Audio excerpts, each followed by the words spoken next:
thank you for joining this panel. Well, you know me, I'm Christoph Bauer.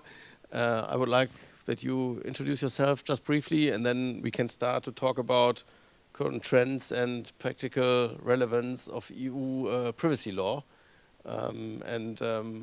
Well, Colman mentioned earlier that he has to leave early, so maybe we concentrate a few questions on you then, so that you, can get your flight. Yeah, sorry, I have to catch a plane. I'm Stu Colman. I am European Managing Director for AudienceScience, technology company in the behavioral targeting space. Yeah, my name is Daniel Neuhaus. I'm the CEO of Xplosion Interactive, one of Germany's leading retargeting providers, which is wholly owned by the Otto Group. I've been working for Axel Springer before for nearly 10 years in different digital areas. So I'm working in the digital area since 1998, probably. Hello, I'm Andreas Schwibbe. I'm CEO and founder of Adnologies, an ad technology company delivering retargeting services to agencies. We are founded in 2006, and I'm for almost 15 years in the online marketing industry. Okay, so we have learned this morning that the e-privacy guideline will probably not lead to an opt-in in Germany. At least that's the current status. Good. Yeah. We also have learned that the OBA framework will probably be used from the industry, requiring a lot more transparency, user choice and other instruments. And for mobile, we have learned that there's an additional subject, the UDID, which can be anonymized, but basically all the other regulations are necessary to have them in place for mobile as well. So I would like to ask you, where do you see current subjects in your company, in the environment, regarding online privacy, the current trends? Yep. Okay. So I think one of the challenges of whenever we talk about privacy is people think it's a very black and white argument. Is it opt-in or is it opt-out?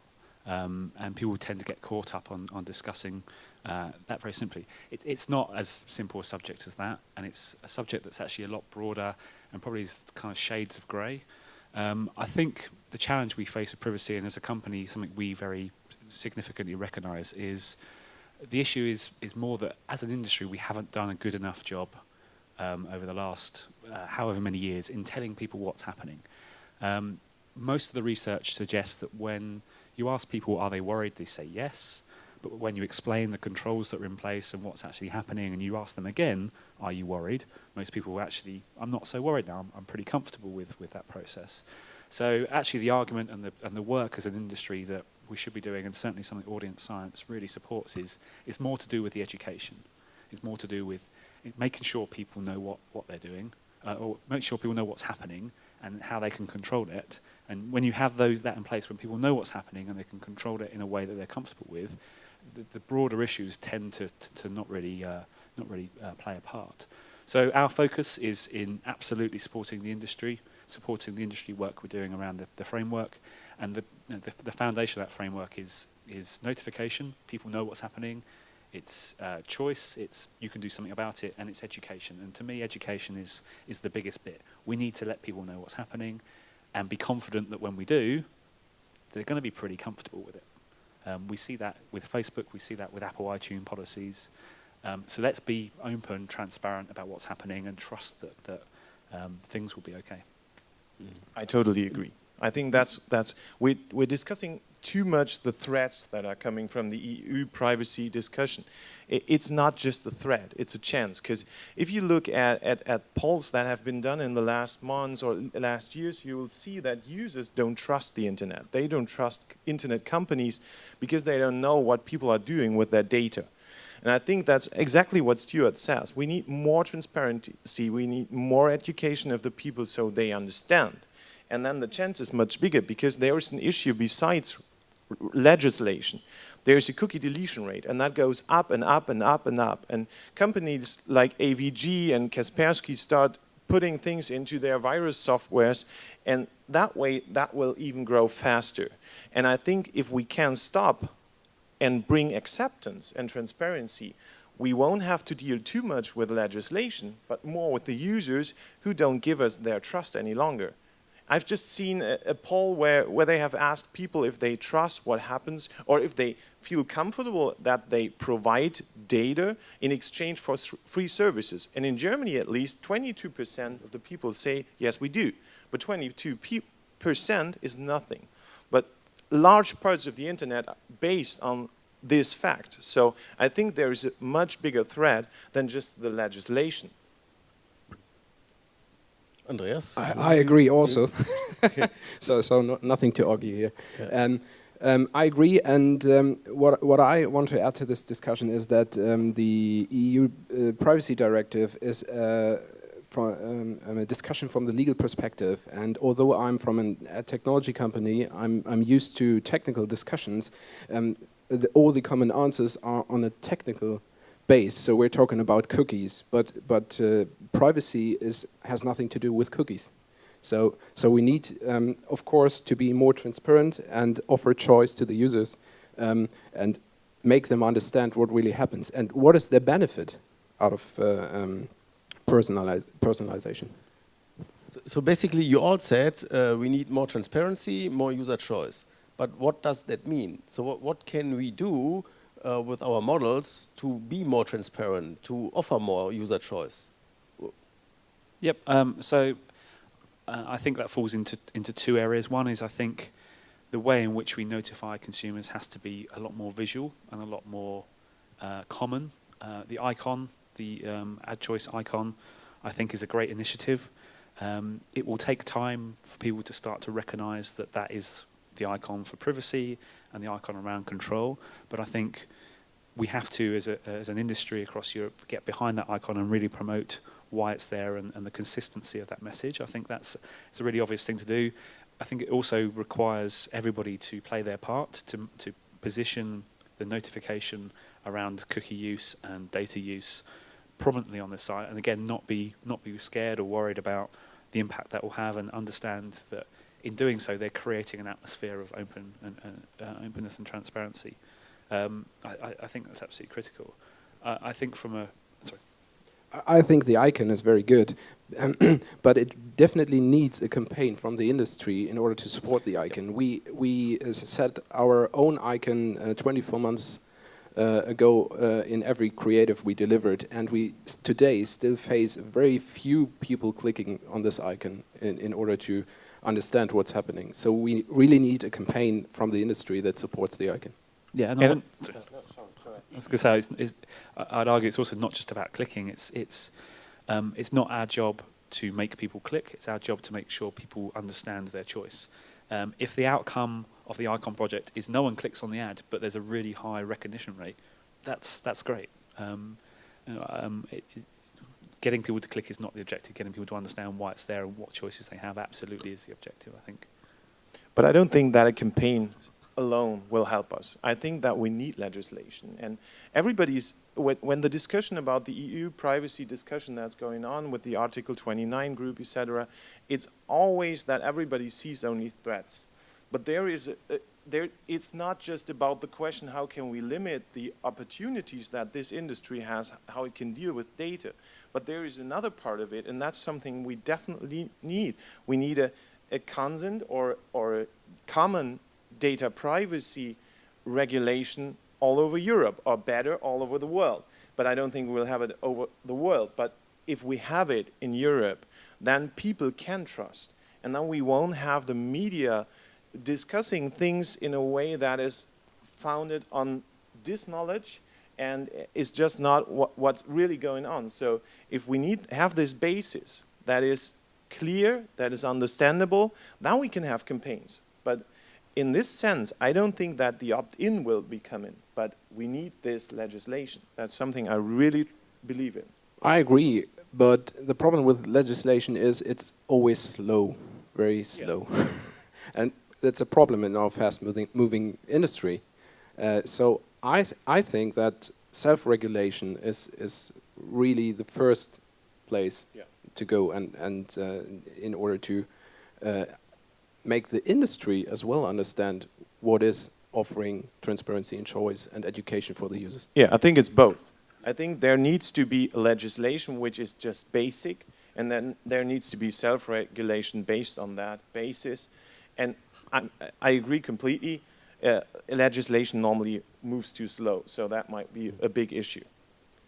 And now with the OBA agreement, we have a common, well, self-regulation. It's not legislation, but it's a self-regulation. But there I would have a direct question to you, Stu, with your experience from IAB UK.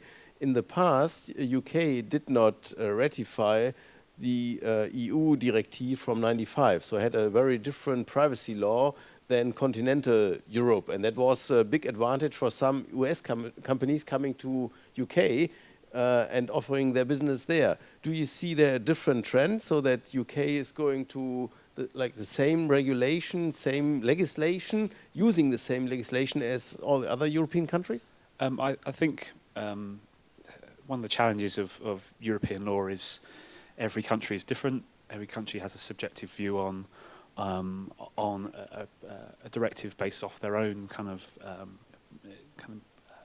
social and political and ideological kind of sense in the market. So I don't think it's a bad thing necessarily that there is country by country interpretation. The UK market is very different to the Romanian market, very different to the Dutch market, and very different to the Swedish market. And I think that's a positive thing as an industry. I think there are some fundamental commonalities that we have to have, and I think the UK government and the UK DPA, the ICO body, recognise there has to be some kind of continuity across Europe. Will we end up with? I think we'll end up with something that's far closer to our European kind of colleagues in terms of what we do with the interpretation of the law. I still think you're going to get differences market by market based on the e-privacy directive. I think that will change with the data protection regulation, because it's an imposed regulation as opposed to a interpreted directive. But I personally don't see a huge issue with some variances market by market. As long as they're manageable from a business sense, I think you have to reflect the needs of the local market. Okay, thank you. Maybe to the audience, if you have any questions, we are happy to take them and discuss your points as well. Then following, I would have one question. We all agreed, okay, the OBA agreement helps, and probably there won't be an opt-in ruled by the EU. But let's take a few minutes to discuss what would happen if EU and German UK law says, okay, you need to have an opt-in. What would you do? Can I start there and say something controversial? Opt-in for businesses, provided they can get scale, is a good thing. If you have an opt-in process, you can ask consumers to use any piece of data. And you remove some of the restrictions that apply when there's an opt-out. The challenge with opt-in is scale. So it would be difficult for players who don't have their own email solutions, for example, to generate that level of scale.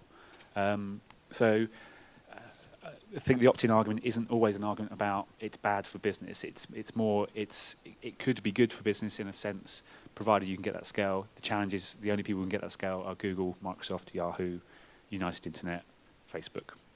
But that's about it.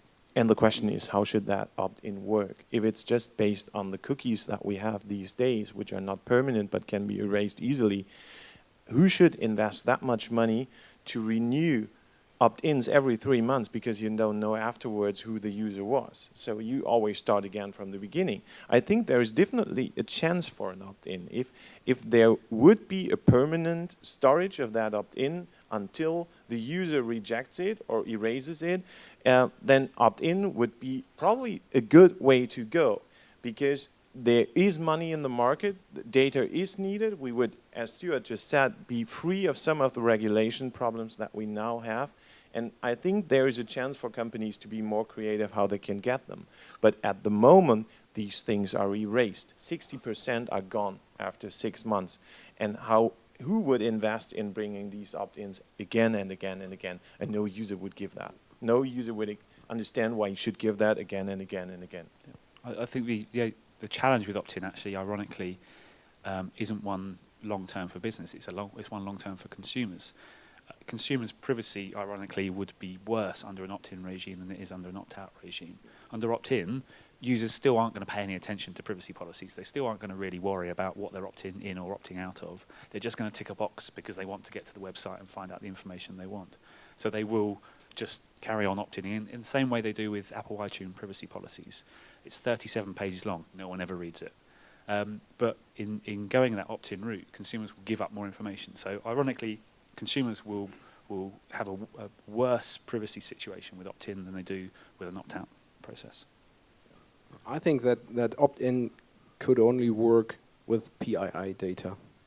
And this would change the market from, I think all of us is using non-PII data. So it's paradoxon that having an opt-in mechanism in place would mean for the customer to even have less privacy, but he opt-in to this. Yeah, but it would help us to use PII data, something we would definitely do. If we think about retargeting, we definitely know that there are people out there who return the products they've ordered.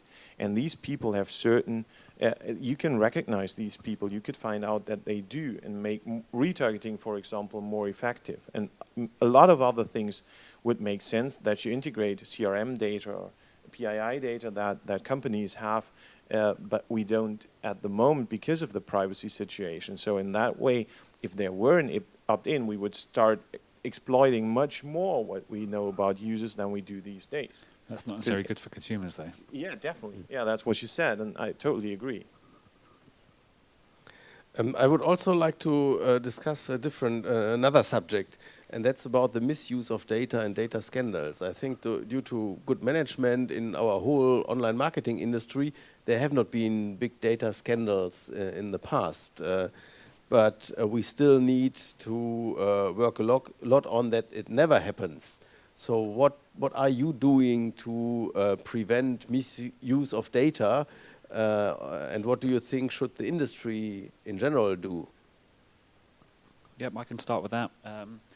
Misuse data is important. I think it takes two areas to focus on. One is how do we manage and store data to ensure that it's safe.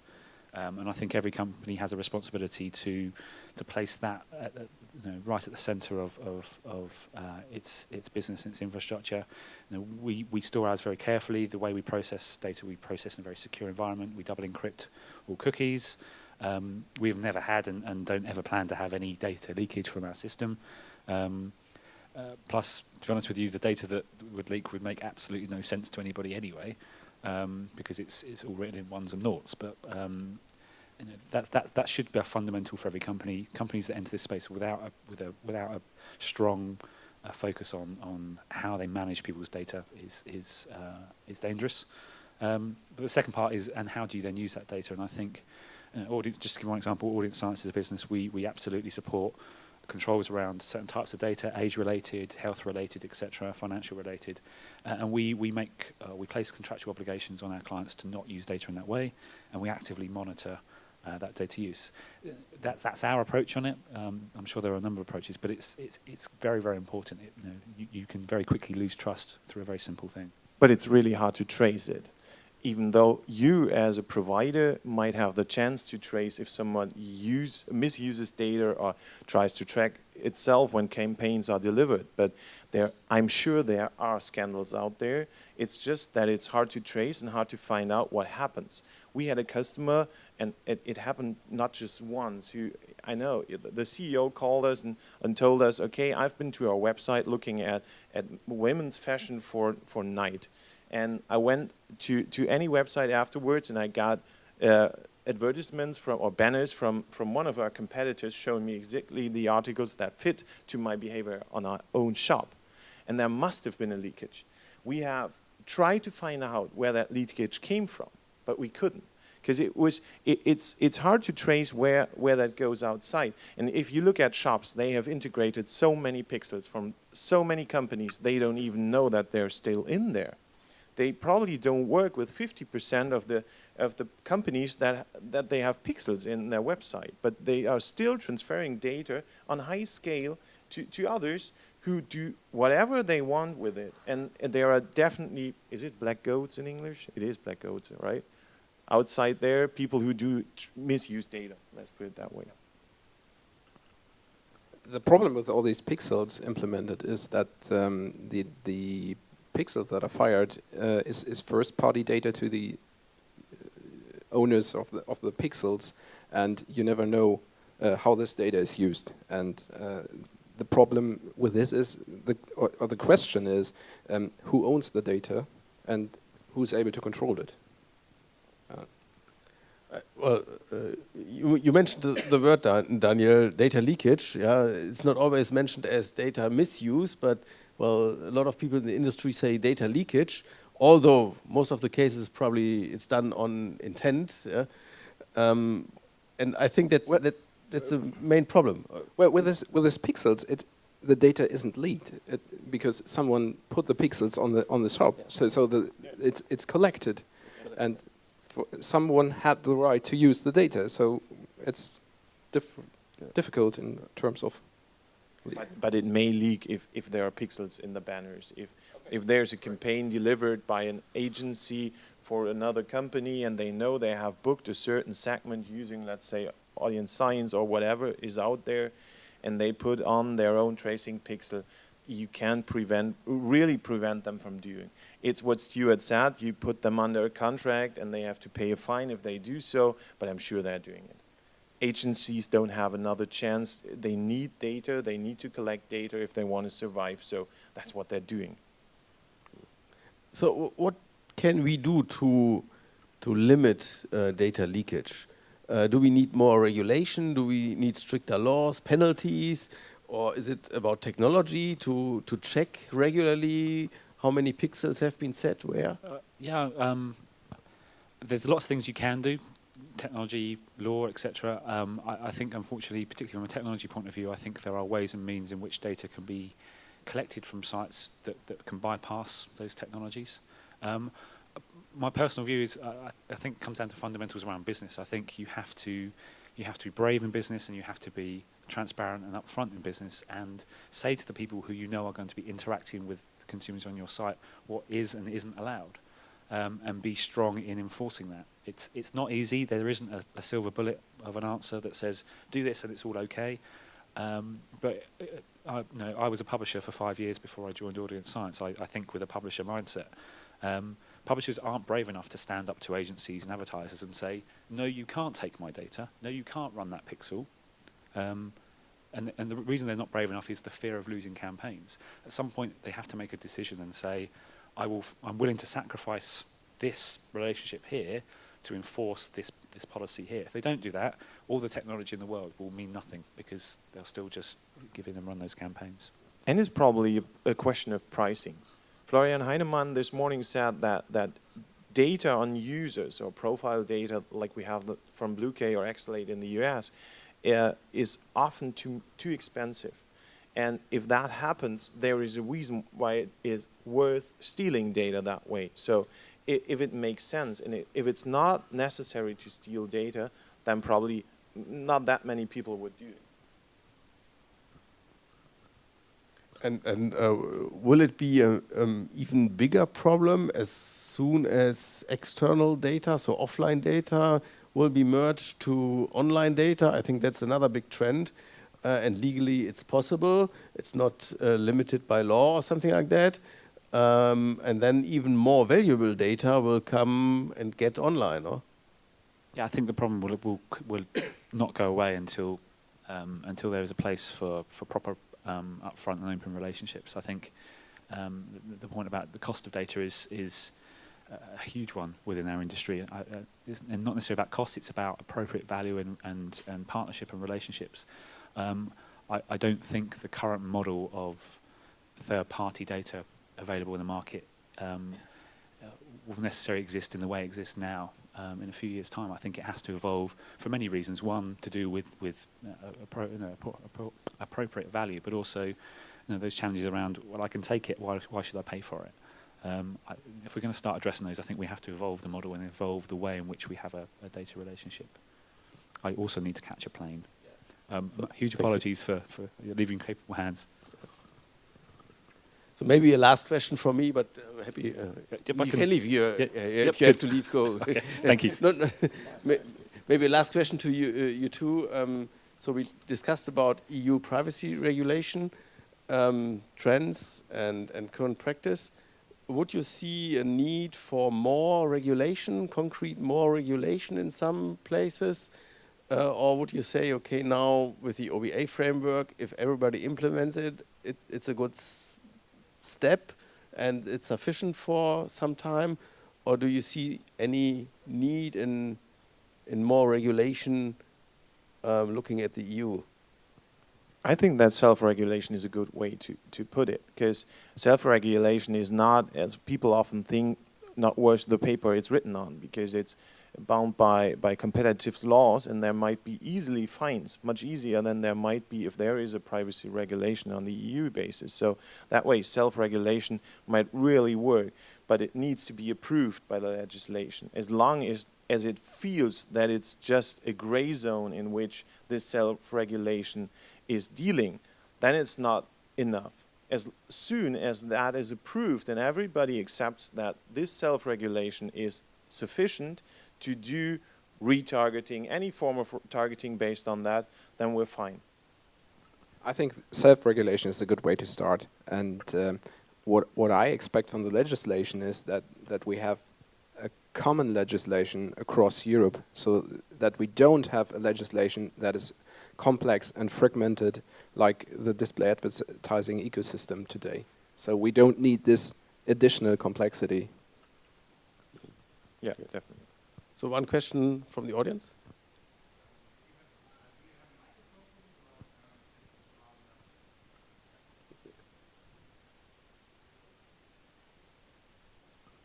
Test. Okay. So self-regulation is a really good point.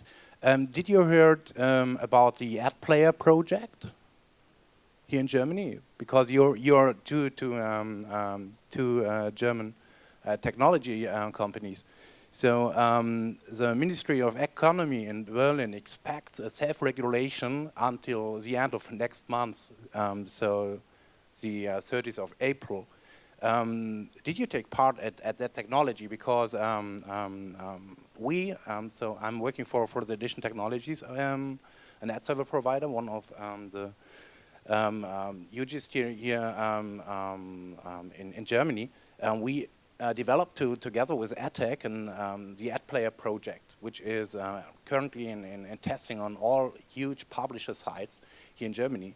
So did you take part on that? Yes, we take part, and we will implement it until the end of the month, April. That will be a good.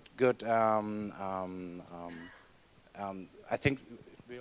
Sorry, my English. That will be a project for the IAB Europe, I think.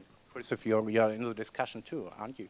Yeah, but it is in the discussion of the OBA framework. It's part of the OBA frameworks, and so far, everybody who takes place in the OBA framework will have to implement it. Because that wasn't a point on the panel discussion today, so I'm still wondering about that. Yeah. Because we still have a solution which is still in testing on all huge publishers here in Germany. Yeah. Yeah, I think the ad player is well discussed on IAB Europe level as well. They see that there's this freeware tool which is very good in the first for the first use. However, people say, well, for the moment, it will deliver ads, including icon and link for all of the ads. So not differentiating between behavioral ads and non-behavioral ads. And it is agreed that this is sufficient for the first step, so probably until mid of next year. But people think that it really needs to develop further, so that then in the end, only the ads who are behaviorally targeted get the ad marker. Although, so I think this further development is needed. That's my view as well. However, there are some companies in the industry who say, why don't we put the ad marker on all the ads? The discussion between whether the ad marker shall be on all the ads or only on the targeted ads is not finalized yet, because there's still different view on that.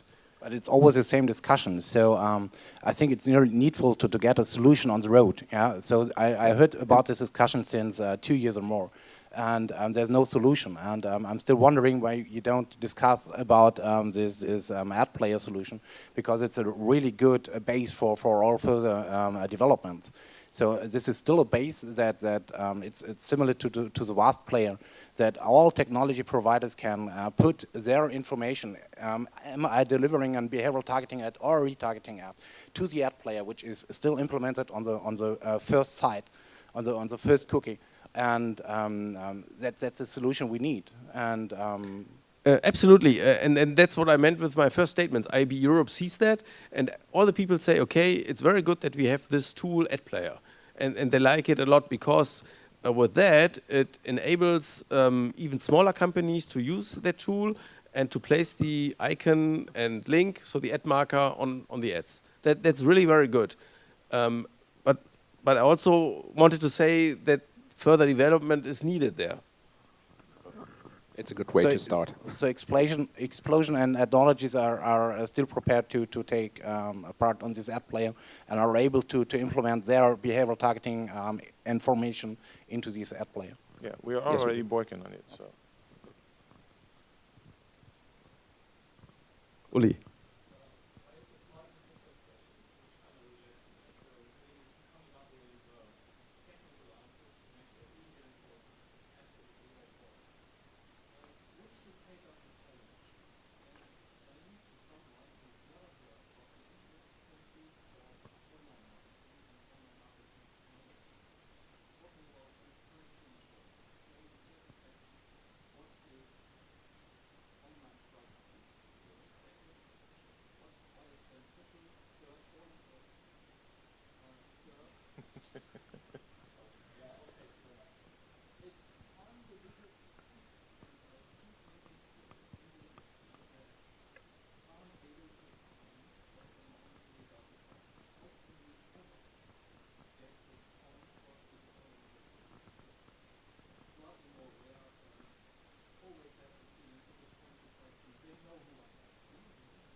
I completely agree, but that's what I said pretty much at the beginning of the discussion, that I said a campaign might be a good way, but I don't think that all the users will at one point understand what's going on.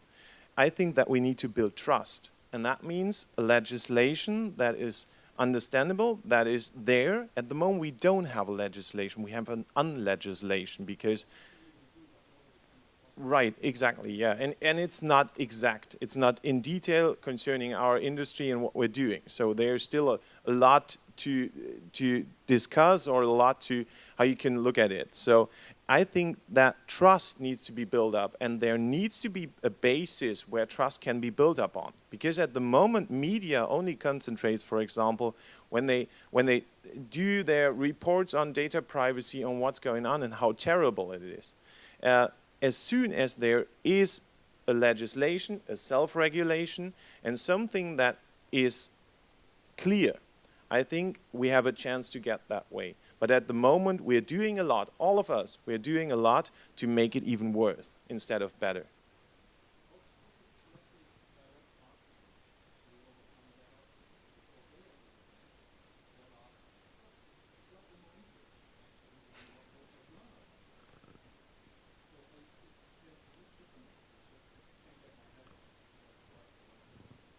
Yeah. You mean why they don't have to deal with problems that we have to deal with, and why it works in the offline area?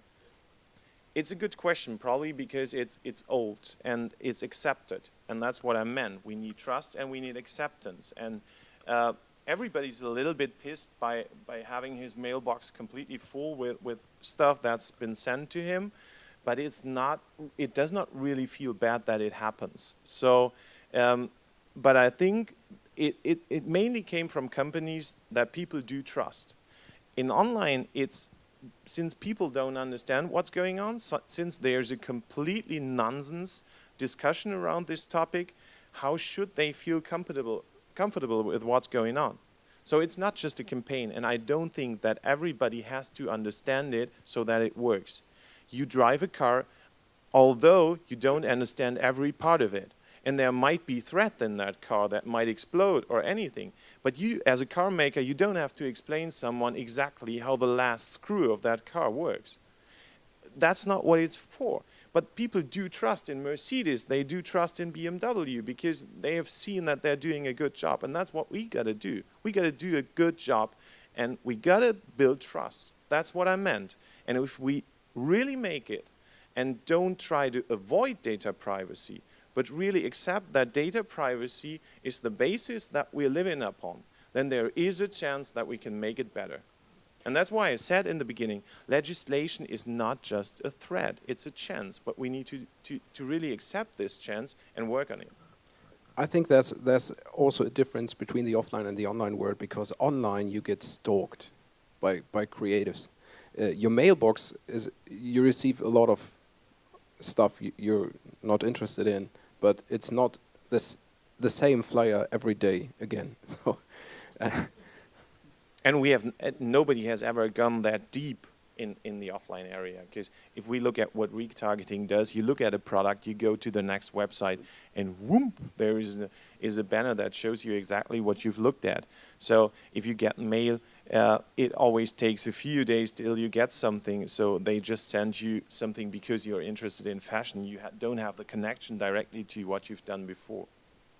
There was a question. I'm just wondering, because I think why it's so different between online and offline, I think regarding legislation and privacy, it's also because of the two big players, Facebook and Google, and because I think everybody's afraid of them and what they are doing and what kind of data they are trying to do, and therefore I'm just wondering, with all the debate and all the things you are trying to roll out to have more transparency for the user that you understand, I think at least Google and Facebook have to do the same, or just sit at the same table and try to do also that best, because otherwise all the effort is just for nothing, because everybody's looking at Facebook and Google, and I think this is a really important factor and point.